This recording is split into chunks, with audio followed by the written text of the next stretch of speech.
Hey guys, Chris here with another minisode here. I am so excited to talk to you today about how to leverage your connections on LinkedIn. We're actually going to open up a little bit talking about the benefits of being active on LinkedIn. For me, for this past year, it's been so incredibly useful, and I've really gotten a lot from it. And what I want to do is share with job seekers some ways that they would be able to essentially leverage the profiles to make meaningful connections, land jobs. So I took another clip from our presentation here in Austin, Texas. This was a meetup with job seekers, career warriors, and recruiters, essentially to discuss how to be more active on LinkedIn. All right, so I'll launch right into it and enjoy. All right, everyone. Welcome to Austin Job Seekers. Give yourselves a round of applause.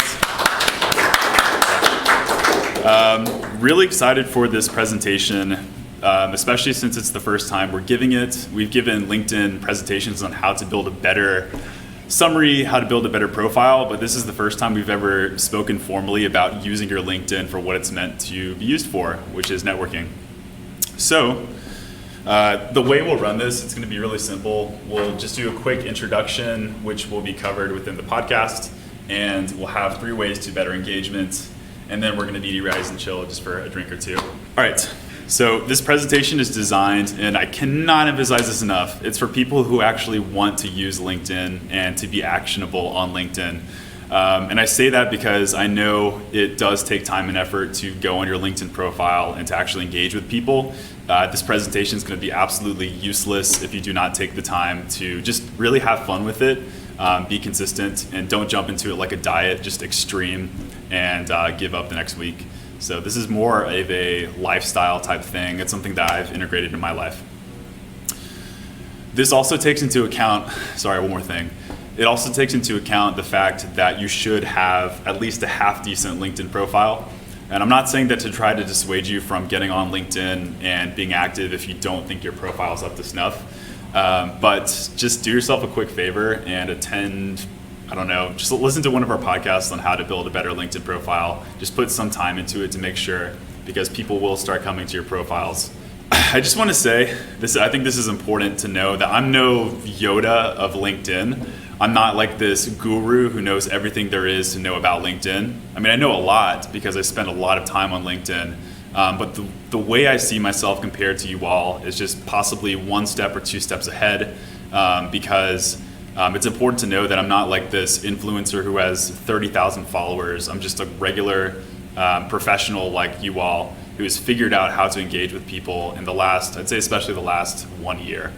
So what I'll be doing is sharing some of my best of the best, essentially, to engage with more people and have better, more meaningful activity. The first time I realized LinkedIn was really something that was a great tool. So I got a message, this was an email from a job seeker saying, "Hey Chris, I found you on LinkedIn and I was wondering if you can help me, with my resume." And that kind of sat there for a second. I was like, how did this person know how to find me? How did this person have my email address? And then I reviewed my profile again, and I saw that at the bottom of the summary, I had put my email address, and it literally said, "If you're interested in getting your resume professionally reworked, if you want to be a client of mine, please contact me via so-and-so." And the person ended up ordering one of our packages.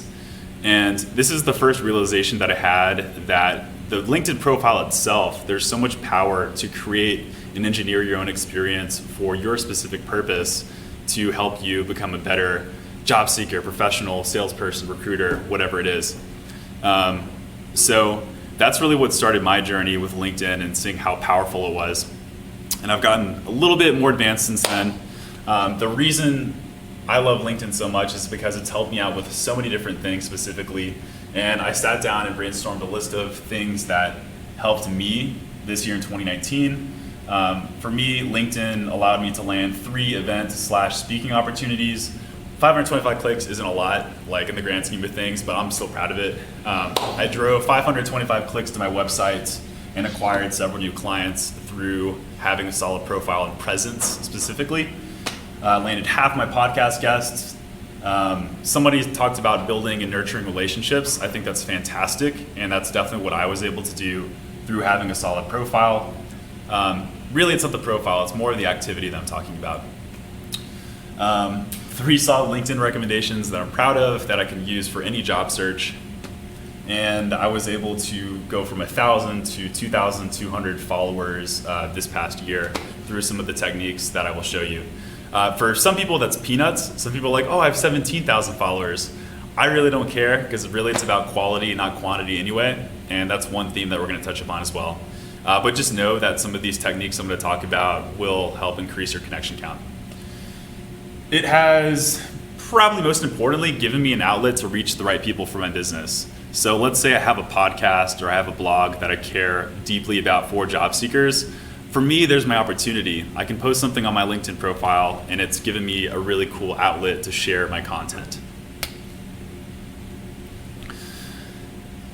Just want to make a quick side for job seekers. I think especially for job seekers, it might be even more useful because let's just face it, there are people looking for candidates and talent on LinkedIn. And I think that the best jobs are not found by shooting your application out blindly to ATS systems, Indeed.com. I think it's through using networking and with LinkedIn being the vessel for networking. I think it's one of the best tools there is for networking here in 2019. I gave a recommendation to a gentleman for work he did for Let's Eat Grandma for sales. And one of the recruiters ended up finding him through LinkedIn and ended up sending him an interview through LinkedIn and hired him because of a recommendation that I gave this person. And he texted me the next day after he got the job and said, I can't thank you enough for the recommendation. It made a huge difference. So it's part profile, but part activity and nurturing relationships. Okay. The last concept we're going to talk about is how to leverage your connections when appropriate. So the most important thing I can tell every single person in this room, the thing that I need to remind myself every single day is do not use your connections. Try to make sure that there is a win-win connection as much as possible before asking for something. So how to use your shiny new network. You could ask for endorsements or recommendations. I think recommendations look great for the job search, and somebody with 3 solid recommendations might sway somebody in that case to get attention from a hiring manager. In the case of the gentleman who I gave a recommendation to, that was his only recommendation, but it was a glowing recommendation from me, and that was able to get him a new job. So it is okay to ask for recommendations, and this is something I recommend doing if you're in the job search. Get some recommendations on LinkedIn. So as I said, be authentic and search for win-win situations and scenarios. One of the best things you can do to use LinkedIn is for informational interviews. Who has heard of an informational interview as a concept? Cool. Does anyone want to elaborate on what an informational interview is? It's reaching out to someone in an attempt to gain insight from them on either their industry, their job, not necessarily the pursuit of a job or getting a job for yourself. However, I'll say that oftentimes it does actually lead to either that or a recommendation for a job elsewhere. But that's not the exact intent. It's more just to ask them questions. Yeah. I think informational interviews are one of the best ways, especially if you're new to a city, to go out, learn about your industry, learn what's relevant, and meet the right people that can get you a job. And that's not coming from me. That comes from my 30th podcast guest, Mac Pritchard, who landed all of his jobs he's ever gotten through informational interviews. He said he had no experience within the place he was applying for. However, he desperately wanted to break into that industry. He had the skill set, he had the education, he just didn't have the job. But he was able to actually get his first job when he moved to a new city through the informational interviews concept. He spent a lot of time, as much time as some people spend on job posting boards like Indeed.com. He spent as much time setting up meetings with people in his space, and he got jobs that way. Cool. Who can answer this question? How do you not use your shiny new network? What is the wrong thing to do? To not use it? That's one way, yeah. Don't let it get out of dust. I was like this last slide. Love it. What else? Try to sell. You said don't sell things. I've considered buying things or partnering with people. I rejected everyone that outright was trying to sell a product, as opposed to people who wanted to see if I was the right fit and then vice versa, and then it spun into a conversation. So I think it's okay to sell things, but I'm more of the long-term strategy approach. And I would say the same exact thing for job seekers. Like, don't ask for interviews or ask for recommendations right off the bat. I would play more like the long-term game as well. The idea is to see if there's a win-win situation as much as possible before asking for things. A really good podcast episode to listen to on this exact concept on building win-win relationships. This is with Al Robinette. This is someone who I look up to in the space. He uses LinkedIn. He had a lot of really good insights on how to use LinkedIn for the job search. Okay, my favorite part. Y'all ready? This is coming up with your action plan. So none of what I will tell you is going to matter like at all. Like every single word is just going to go out this window if there's no action plan. And I know that because I know exactly how social media can be. The problem with social media is it's very addicting and there can be a lot of wasted time. I'm speaking from experience. It is very easy to waste time on social media. So if I have you guys correct, you all have a specific purpose for how you want to use your LinkedIn profile. So you're not just using it to kind of browse mindlessly. And I recommend coming up with an action plan to do so. So this is just like a really quick example of what I do every single day of my work. You don't need to spend hours and hours on LinkedIn every day. In fact, for me, I literally spend 30 minutes a day at 12:30 on weekdays.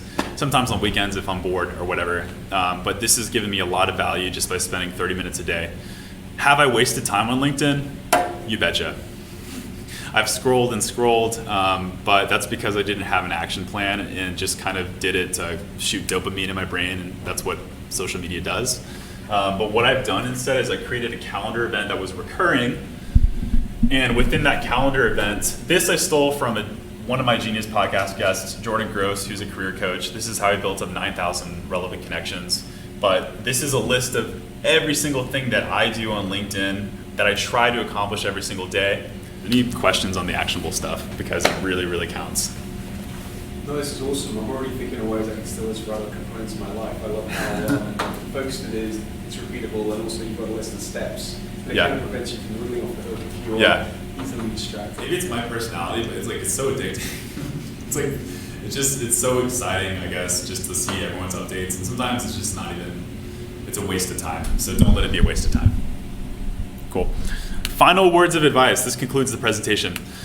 Networking is, and you apply the same thing to any kind of networking you do online. It's a lifetime game, not just in times of need. So so you all are like fired up right now. A lot of you are in the middle of your job search. Don't just use it now, like continue to use it as part of your strategy to connect with people. I heard someone talk about nurturing relationships and building up your brand. I think that's a fantastic long-term strategy.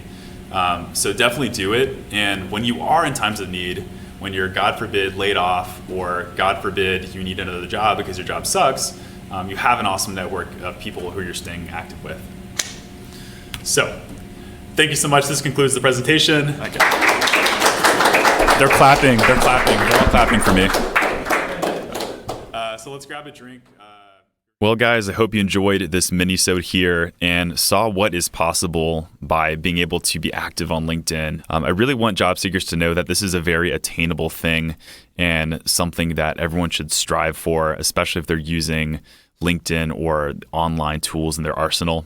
And also to just put an emphasis once again on being targeted and making sure to offer value for other people and not just ask for things. Speaking from experience, I've been able to get a lot more out of having a value-oriented approach rather than just kind of quickly going on and seeing what I can use my LinkedIn profile for and just to get something really quickly. So hope you found this to be incredibly useful. Please make sure to send me a request on LinkedIn and let me know what you thought.